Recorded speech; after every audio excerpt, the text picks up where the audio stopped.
की 2014 पासून तर आज 2025 या कालावधीत इतकी 2 टर्मची आपण सीएम होतात.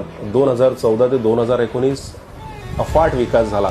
समृद्धी महामार्ग आपण बघतोय, नागपूर गोवा आता बनतोय, पुन्हा एक कनेक्टिव्हिटी गोंदिया हा जो आपला हा क्षेत्र होता, गोंदिया जिल्हा, गोंदिया भंडारा सुद्धा या जिल्ह्याला सुद्धा न्याय मिळाला आहे. त्याच्यानंतर गडचिरोली सारखा इतका नक्सलाइट एरिया जिथे अक्षरशः 5 नंतर लोक जायचे नाही, 6 नंतर एसटी तिथे फिरायची नाही, पण तिथे जे प्रशासन आणि तिथला जो स्टील हब देवेंद्रजींनी केला आहे ते खूप सराहनीय आहे. नाव Gadchiroli is becoming the new steel city of India.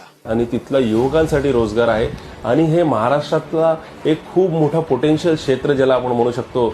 Chandrapur, Gadchiroli त्यांना वाव देण्याचं काम आणि ते स्टील हब बनवण्याचं काम माननीय देवेंद्रजी यांच्या विजनरीमुळे झालेलं आहे.